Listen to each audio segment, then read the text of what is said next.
Greetings, everybody. I'm Jeremiah. That's him. She's Vania. That's me. Welcome to another episode of the Beard and Curls podcast, where we talk about dating, relationships, marriage, mental health, and so much more. So what are we talking about today, love? So today we're going to talk about the keys to a strong marriage. So we're talking about communication style, conflict resolution, trust, and how to support each other's dreams. All right, without further ado, cue that intro.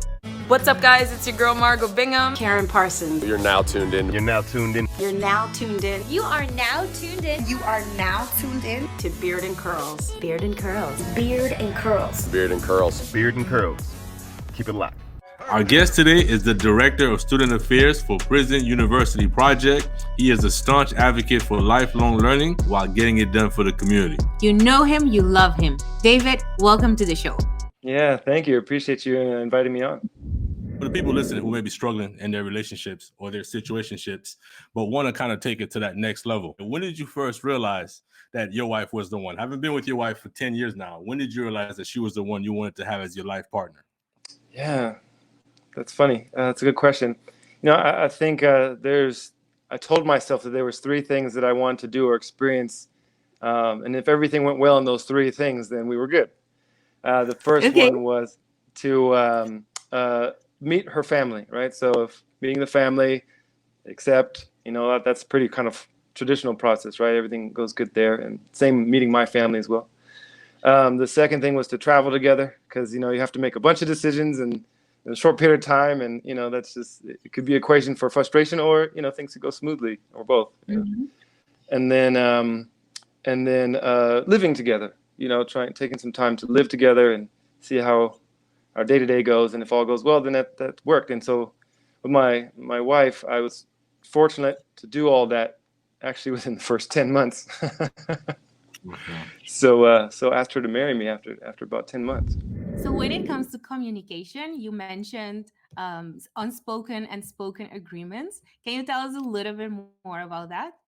Yeah, totally. So on the spoken part, we just talk about talking to each other, right? And acknowledging that certain things can be frustrating or difficult at times. And so we find ways to connect and what have you. And that's pretty straightforward, right?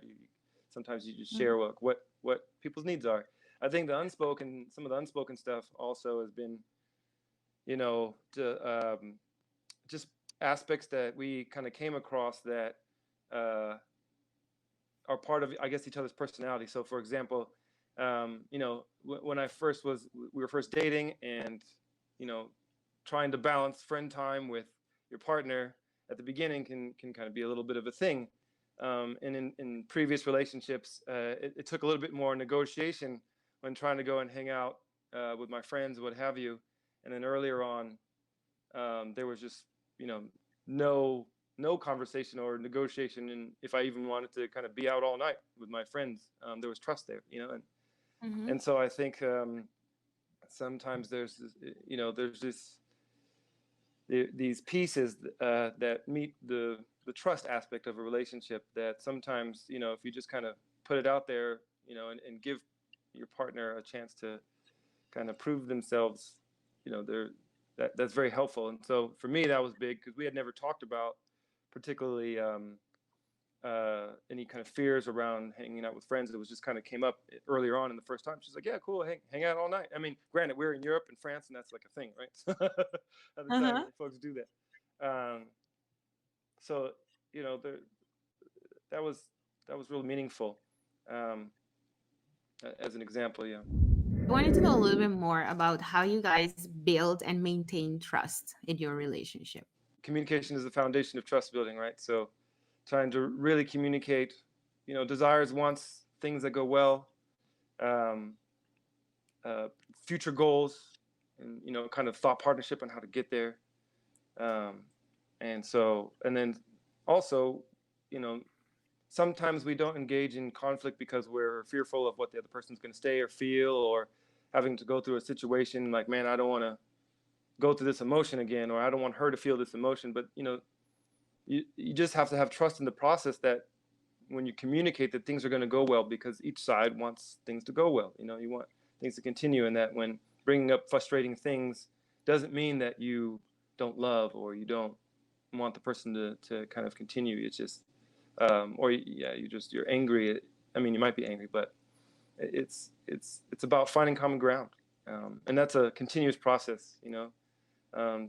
Sometimes there's needs to be some personal life choices people need to make in order to get to that point. So for example, when I was in Los Angeles, I'm from Los Angeles, and we were living there for about 5 years, and I was doing a lot of work in the community, a lot of youth work, and part of various organizations, and it was taking a lot of time away from family and from our relationship, and we were losing trust and kind of in terms of our support of each other and moving forward in life and what have you, because we didn't have as much time with each other, and it got to a point where we felt like we were kind of roommates.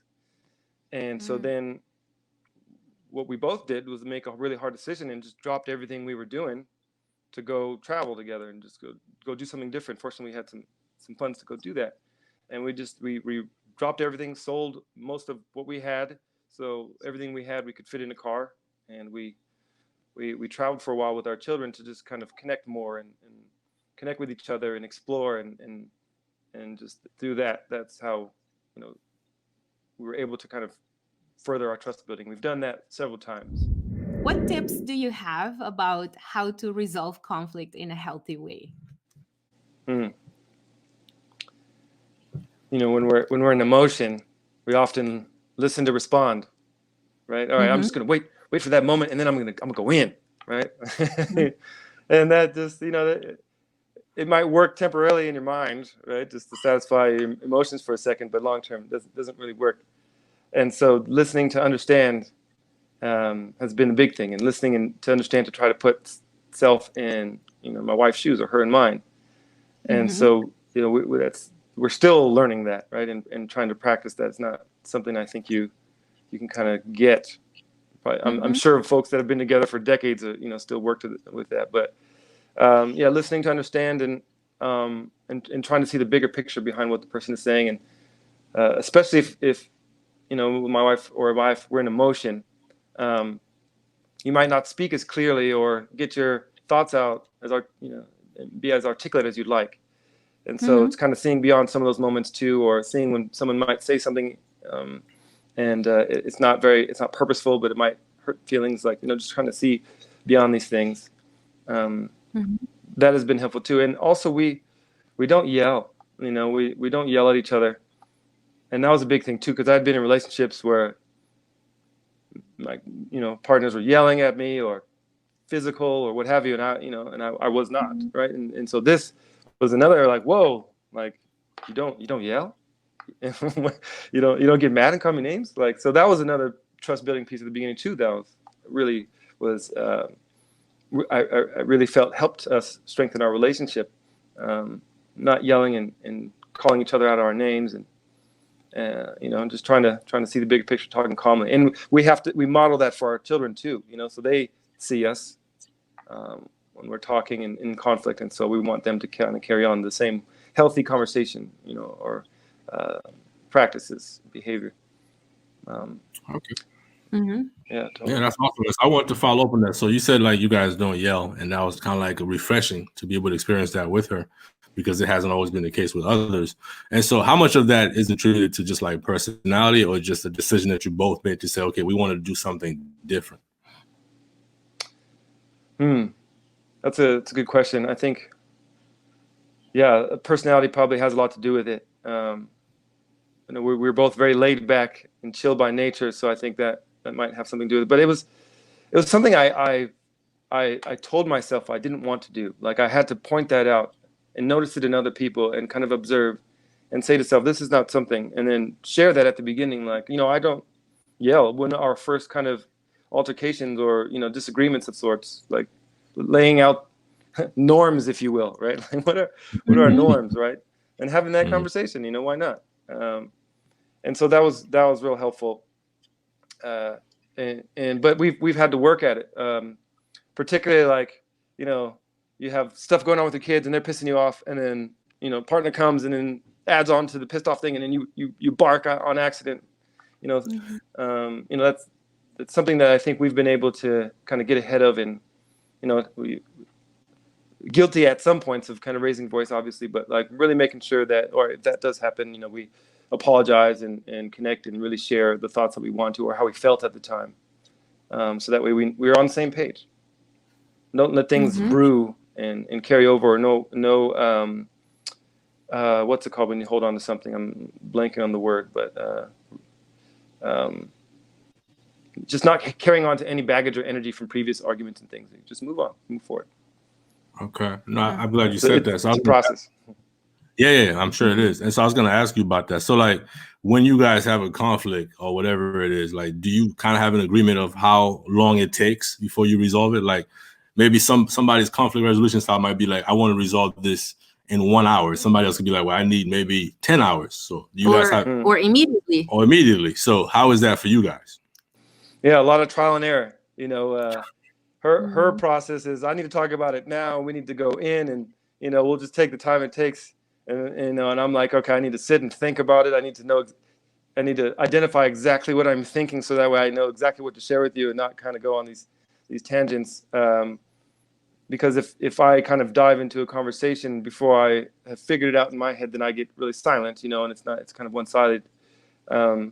And, you know, I thank my wife for being really patient with me on that one, because, you know, usually I don't wait too long if we have a conflict, you know, longer than a day or so, or depending on what it is. But it's also about timing too. And, you know, do we have a moment to really sit and talk with each other about it? Or do we have like 30 minutes and then we're going to have to go do a thing with our kids, and then we're going to be even probably worse than we were at the beginning because we didn't finish the conversation. So really, yeah, trying to find the space and time, and you know, I got to nudge myself, right? You know, sometimes I don't want to have a conversation. I'm just like, you know, let's just move forward. And I know that doesn't help. It doesn't go anywhere. And even though I might not bring it up again, I might think about it, or and that might make me, you know, kind of distance a little bit. And so I've just kind of I got to pay attention to self. I pay attention to myself and my own behaviors and things, and kind of you know, think long term about what impacts would this have if I did it over and over and over again for the next, you know, 5 years. How important is it to still have individual dreams within a marriage? Yeah, I think, and I have no evidence or data to prove this, but I think this is one of the biggest things that is the reason why people break up, is that they're not talking about each other's individual pathway, right? It's always about adopting, or not, I don't say always, but typically it seems to be that one person has to adopt the other person's dream and follow it. And so that was a big thing I was really not wanting to happen. And I noticed that in my own parents' you know, separation and what have you. So, you know, my wife and I were ambitious people. So there's layers to supporting each other's dreams. But I think that's part of what you need to consider when you're thinking about who you want to marry or who you want to be with for long term, is, you know, what are your thoughts? What are their thoughts on your goals? You know, things that you don't want to compromise moving forward. And, you know, it's healthy to kind of understand and be on the same page. And if things are not aligned, then it's good to identify that earlier than later. And also, you know, you grow your goals and your dreams as you move on. When I first met my wife, I was at the very tail end of my bachelor's degree. I'd finished my last year in France where I met her, and she's older than me, so she was already in the work world. And so I didn't really know what I was going to be doing. I knew I kind of wanted to be involved with young people in education, but I had no clue. And so this, you know, this kind of dream in my pathway presented itself over the following kind of 2 or 3 years. And you know, and she was very open to and supportive of what I wanted to do, and very patient, and took and sacrificed, you know, time taking over our kids, you know, and watching them while I was out trying to help the community. And similar for her, you know, her dreams, she's from her background is from various countries, and so traveling and being around and being other places and not being in one place for too long a period of time has been a thing. So, you know, how do I meet that?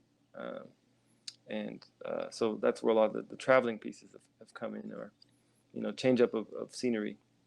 So yeah, it's just really important, and be willing to make ultimate sacrifices. Like I said, when I was in LA, And when I dropped everything, I mean, I had some real momentum going. Had just opened this charter school for folks coming out of juvenile hall, and I had some good momentum. But what is that if I have no family to come home to? And especially like realizing my own patterns. I was coming home, drinking a lot of wine, drinking a lot of stuff in the evenings, and that just wasn't a thing. And so I saw that I wasn't happy, and she wasn't happy. So it's good to it's good to refresh, to find those dreams, to be on the same page, and that's what it needs, is just to reset. And community issues are unfortunately at this point always going to be there right now, so there's always something to dive into. And for her, there's always somewhere to travel to. So it's like, how do you kind of go back and forth with these things? Over the past 12 years, you've done some work working with marginalized groups and things like that. So what has that meant for you to be able to do that? That's a good question. I mean, I think we strive to kind of find our niche, why we mean something, our life, what have you. And when I was younger, my brother took his own life when I was 12 and he was 21.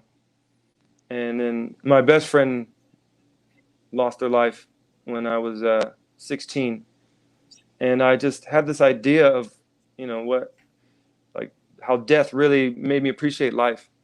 And because my exposure to the loss of life was young people, young adults, what have you, that I think that's kind of what planted a seed in me to go back and make a change. I was fortunate in my high school years to get a scholarship to take me outside of my community. I got a scholarship, a leadership scholarship actually. It took me to Wisconsin from Los Angeles, and so there I got to see. I just felt like, wow, I have this major opportunity, and I can't just waste it. And I would go home, and my friends, they would still be trapped in the cycle, street life, and locked up, what have you. And I was like, man, I got this opportunity to come out here and get this nice degree. I got to do something with it. And so it just kind of organically came together, just life experiences, wanting to pay it forward, really not wanting any young person in their, to me, my thought was the young person in their teenage or, early 20 years to have to go through the same things that I went through, or at least have someone to help them pull themselves out of it. Because I had someone to help me help me get out of my own situation. And so it's why I exist. I'm here to pay it forward. And right now, I don't exactly only work with young people, but I think people who have not been given quality resources, particularly around education, deserve a chance to have that. And so this journey about paying it forward to young people has been focused around education. And then, it's a life calling, I feel now. Nice. I like this whole concept of paying it forward. So how exactly do you help those that you work with get to that next level? Yeah. Well, I think sometimes when you're in a hole, you feel like you don't have anything to contribute. You don't have the skills, you don't have the knowledge. Maybe you're being told this by people around you who are supposed to care about you. And so I then on that note, that kind of leads to not feeling accepted. And so I think something I've been focused on and trying to pay it forward is try to help unleash the potential that people have inside them and let them know they had it there the whole time. It's not someone else coming and teaching you a new thing and then now you can learn new skills, but your ability to be a beast is in you, and so like having those conversations and meeting difficult times when you're trying to help someone out the hole with love and patience and saying that, like, especially between men, like, little brother, I love you. That's why I'm here. You stole this from me and then broke this thing of mine, but that's the baggage. We're getting through it. And just to see on people's faces, like, what? Like, I just did all that and I'm expected to get kicked out and go back to juvie, and now you're telling me I love you and giving me more responsibility and connection. Like, yeah, like, wow, this is a thing. And it's really interesting how fast people can transform when they feel like they are part of something bigger than themselves. And they come into a new knowledge about self and ways to give back. And a lot of young people just, they have so much grit because of the things that they have to go through. Young marginalized people, and particularly in urban areas, but areas lacking resources, they just have so much grit and strength that when you open up other resources that are given to kind of the general population, man, folks just fly. And it gets kind of contagious too a little bit, right? Like, people get, they want to make change once they realize they can, and then you're like, wow, okay, let's go over here and do this, and then you're then the young people or the people that you're working with to help them get out their hole are working with you to get other people out the hole. And there's just this ripple effect, So I can go on lots of tangents on this one, but there's a lot. I just love just the idea of paying it forward, especially if you're just if you haven't volunteered, or if you're feeling really bad about low self-esteem, go and volunteer on a project. Go paint an elementary school, right? Go do something, and 100% of the time, I guarantee you'll feel better after having done something for someone else. If you're not feeling good about yourself, if no one's doing something for you, to go and help someone else. So what are the qualities of leadership that you value?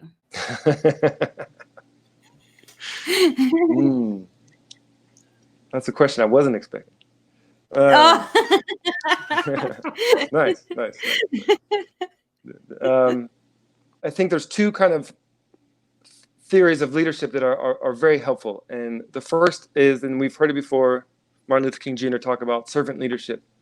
Right, everybody can be a leader because everybody can serve. Right, everybody can do something. Exactly. So trying to find all ways to improve someone else's state of being, and helping people adopt that philosophy too, because it helps yourself, right? You just feel good after helping people feel good. And I think the second piece is similar. It's facilitative leadership. So it's basically the same thing. You're facilitating the leadership of others. So as you're climbing, you're pulling people up as you go. And so always trying to do that. And so what that means is, in being in spaces, I'm never like, oh, I have the idea, or I'm follow me, or this. It's always we, there's always we. What are we thinking? Trying to reach consensus as much as possible, being actor-centered. And what I mean by actor-centered is, whatever population we're aiming to serve, should be the centerpiece of our work. And since they are a centerpiece of our work, we need to hear their voice in what we're doing. And if we think of all this wonderful, grand, brilliant idea, and then we share with the community, and they're like, man, y'all are tripping. It's like, we got to take that seriously and make it so that everyone can get on the same page. And so that's what the greatest leaders do, is they kind of lead from behind, almost, I would say. So then let's switch gears a little bit, man. So you are a blood relative of Oswald Durand, the famous Haitian poet and politician. So how special is that, man? It's something that I recently came across, because we have a lot of family all over the world. And so I was like, whoa, like I'm not doing my family a service by kind of just being ignorant of my history. So it's been a big thought when I'm thinking about the work I do, and the work that Oswald was doing to kind of build community and strengthen community for country and through art and in different avenues. Obviously, I'm not on that level, but it's just I gotta continue it, and also my grandfather, he did not have the best feelings about his experience in Haiti, and when he came to the United States, he never went back. And so I wanted to change that up. I didn't want that story to continue to my kids. My grandfather, he was great. He was successful. He was an actor and dancer and what have you, singer and such. But I just never understood, why he had those feelings. A lot of things he went through.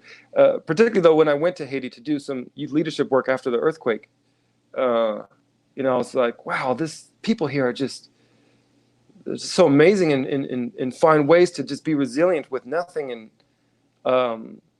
And I just, there's a lot of thoughts there, as you can tell, right? Like I'm grappling with it. Like, how can I best live out, my bloodline and carry on this message, from the past, or the energy, right? Mm-hmm.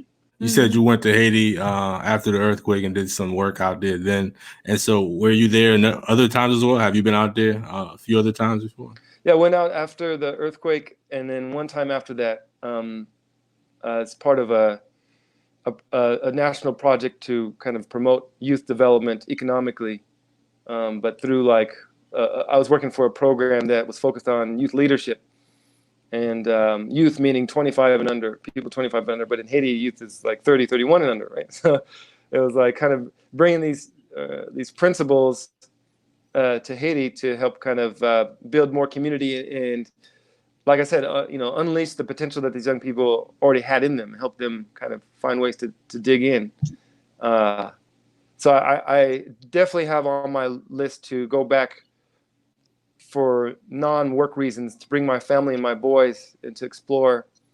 Got to work on my language skills, before I go. But I have some community out there and a couple of family members. So definitely on the, life journey to improve and get back to my Haitian roots. Mm-hmm. That's what's up, man. Well, even if your Creole is not where it needs to be, at least your French is down pat, so you should be fine. Yeah, it worked for me out there, so a little bit.